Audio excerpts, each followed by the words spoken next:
Hello friends, আজ আমি ঘুরতে যাচ্ছি। আবারও বাড়ি এসেছি, ঘুরতে তো যেতেই হবে। তো কোথায় ঘুরতে যাচ্ছি চলো ভিডিও দেখতে থাকো, তোমরাও বুঝে যাবে কোথায় ঘুরতে যাচ্ছি। দেখো অনেক দূর ঘুরতে যাচ্ছি, তাই গাড়ির ট্যাঙ্ক কিন্তু ফুল করে নেওয়া হলো। এবার আমরা কিন্তু চলছি ফরেস্টের মধ্যে দিয়ে। তো সামনে কিছু দূরে একটা ধাবা ছিল, সেখানে আমরা দাঁড়িয়ে একটু চা রুটি তড়কা খেয়ে নিয়েছি, কারণ সকালবেলা বাড়ি থেকে বেরিয়েছি, সেভাবে তো খাওয়া হয়নি। তো দেখো দুপাশে খুব সুন্দর শস্যের ক্ষেতের পাশ দিয়ে আমরা যাচ্ছি। আমরা কিন্তু যাচ্ছি প্রায় ভুটানের কাছাকাছি। এদিকে কিন্তু জয়গা নামে একটা জায়গা আছে, সেখানেই কিন্তু যাচ্ছি। আর কয়েকটা পিকনিক স্পট কিন্তু আমরা ঘুরে দেখব। এই যে ফ্লাইওভারটা দেখতে পাচ্ছ, এই ফ্লাইওভারটা দিয়েই কিন্তু যাব। খুব সুন্দর ফ্লাইওভার। আর ভুটান যেতে হলে কিন্তু এই রাস্তাটা দিয়েই যেতে হয়। খুবই সুন্দর। একটু পরে কিন্তু তোমরা পাহাড় দেখতে পাবে। দূর থেকে কিন্তু ভুটান পাহাড় কিন্তু দেখা যায়।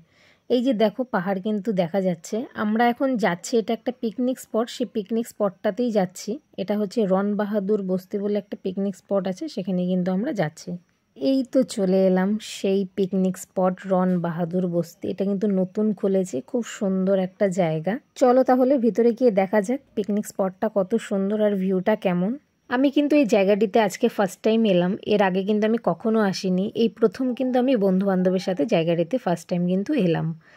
তো ফার্স্ট টাইম এসেও আমার কিন্তু খুবই ভালো লাগছে। এত সুন্দর পরিবেশ, এত সুন্দর ভিউ, জাস্ট অসাধারণ ছিল। হে ফ্রেন্ডস, আমরা আজকে চলে এসেছি রন বাহাদুর বস্তি ফ্রেন্ডসরা মিলে। আমার পেছনেই পাহাড়, ভুটান পাহাড়। তো হাওয়া আমার চুল টুল সব উড়ে গেল। দেখাচ্ছি তোমাদের ভিউটা, দাঁড়াও। সত্যি অসাধারণ একটা মন ভালো করা একটা ভিউ। তোমরা দেখতেই পাচ্ছ কত সুন্দর ভুটান পাহাড় দেখা যাচ্ছে, জাস্ট অসম। আমরা একটু নিচে নেমেছি, একটু নদীর দিকে যাই। জলে আমরা এখন জুতো খুলছি, নদীতে নামবো।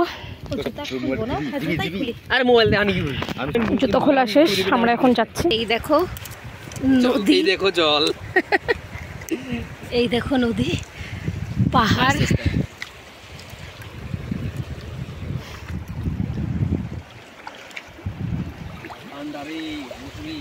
ঠান্ডা, তোকে আন্ধাধুনের মতো লাগতেছে। আন্ধাধুনের যে ইয়ে ছিল না, আয়ুষ্মান খুরানা, হাতে লাঠি, চোখে চশমা। মনে আছে এই যে এগুলোর জন্য।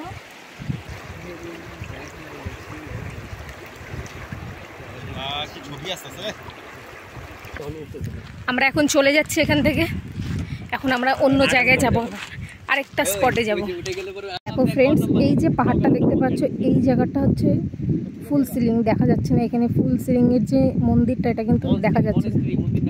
হ্যাঁ, ওই হইল মনস্ট্রি। এখান থেকে দেখা যাচ্ছে না ফোন ক্যামেরাতে, কিন্তু খালি চোখে কিন্তু দেখা যাচ্ছে না। সামনেই একটা জঙ্গলের ফরেস্টের মতো আছে, ওখানে আমরা যাব।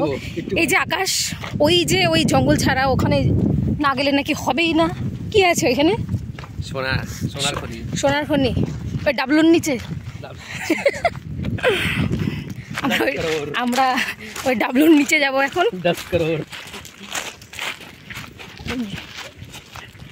আকাশের কথায় সামনে নাকি ওই যে ফরেস্টের মধ্যে নাকি ডাবলু আছে। তাই নাকি? ভি আছে, ওই ভিটার নিচে নাকি 10 কারোর রুপিয়া আছে। আমরা সেই আকাশ হাঁটতে পারছে না, তাই জন্য লাঠি নিয়েছে। ব্রো, তোকে কিন্তু একদম দাদুর মতোই লাগতেছে, দেখিস রে। এই সাইড দিয়ে কিছুটা জল গেছে, এটাই এখন আমাদের পার করে যেতে হবে। আমি দিক দিন, আমি যেতে পারবি?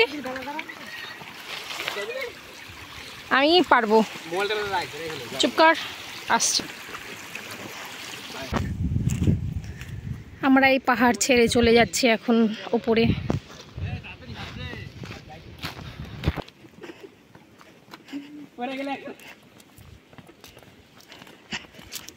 দেখো নিচে জল, তাই জন্য এই ব্রিজটার উপর দিয়ে উঠতে হবে। না পেলাম 10 কোটি টাকা, না পেলাম কিছু, ফালতু ফালতু ঘুরালো। কি বলিস? সত্যি রাম আমি যেভাবে ব্যাগ নিছি হাই হাই দেখ ছিলাম এটা কিন্তু খুব সুন্দর একটা পিকনিক স্পট, তোমরা চাইলে আসতেই পারো। আই লাভ রন বাহাদুর বস্তি পিকনিক স্পট, তোমরা কিন্তু এখানে অবশ্যই আসবে। ঠিক আছে, এখানে পার্কিং হয়, এটা গেট, আর এদিক দিয়ে ঢোকার এন্ট্রান্স। ঠিক আছে,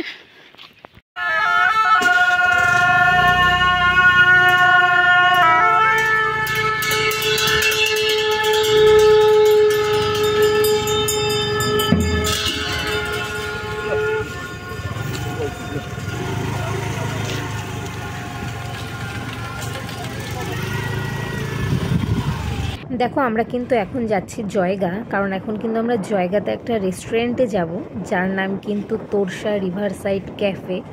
সেই রেস্টুরেন্ট থেকে খেয়ে দিয়ে কিন্তু আমরা পাশাখা যাব, তোমাদের সবটাই দেখাবো, তো তোমরা দেখতে থাকো।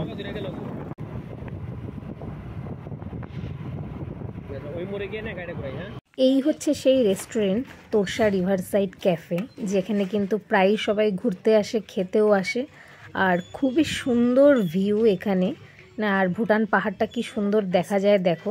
তো এখানে তো নর্মালি কিন্তু মানে অকেশনে এখানে জায়গাই পাওয়া যায় না খাওয়ার জন্য, তো আমরা কিন্তু পেয়ে গেছি লাকিলি এবার। এর আগে দুবার ঘুরে গেছি এখান থেকে, আমরা কিন্তু জায়গা কিন্তু পাইনি।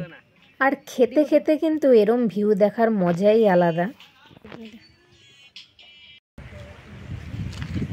আমাদের খাবার চলে এসেছে, আমি কিন্তু নান আর চিকেন নিয়েছিলাম, আর আমার এক ফ্রেন্ড বিরিয়ানি নিয়েছিল, আর স্যালাডটা কিন্তু কমপ্লিমেন্টারি ছিল, আর একজন কিন্তু ভাত নিয়েছে। খাওয়া দাওয়া শেষ হয়ে গেছে, আমরা কিন্তু এখন পাশাখা যাচ্ছি। পাশাখা কিন্তু একদমই আমাদের ইন্ডিয়া আর ভুটানের কিন্তু বর্ডার, সেখান থেকেই কিন্তু ভুটানটা শুরু। এই যে পাহাড়গুলো দেখতে পাচ্ছ, এগুলো কিন্তু সবই ভুটান। এখন কিন্তু পাস ছাড়া ভুটানে যেতে দেয় না, আগে কিন্তু যেতে দিত, এখন কিন্তু ভুটান যেতে হলে ভোটার কার্ড মাস্ট। আর আমরা যে জায়গাটায় যাচ্ছি এদিক দিয়ে তো যেতে দেয় না, কারণ ভুটান যাওয়ার আলাদা একটা রাস্তা আছে। এই যে দেখছো এটা কিন্তু 0 পয়েন্ট, আর এদিক দিয়ে কিন্তু ভুটান যায়। অনেক গাড়ি ঘোড়া উঠছিল, হয়তো আমি ক্যামেরা করতে পারিনি সেই সময়। আর এই 0 পয়েন্টটা এত ধুলো ছিল যে পাহাড়গুলো ভালো করে বোঝাই যাচ্ছিল না, তাই সেভাবে কিন্তু আমি ক্যামেরা করতে পারিনি। তো দেখো আমাদের কিন্তু ঘোরা হয়ে গেছে, এখন কিন্তু আমরা ফিরছি। তো দেখা হচ্ছে আবার নেক্সট ব্লগে। হ্যাঁ ফ্রেন্ডস, আমাদের ঘোরা শেষ, এখন আমরা চলে যাব। আজকে ভালোই ঘুরলাম, মজা করলাম। যদি আমার ভিডিওটি ভালো লেগে থাকে অবশ্যই লাইক কমেন্ট শেয়ার কিন্তু অবশ্যই করবে। Tata friends.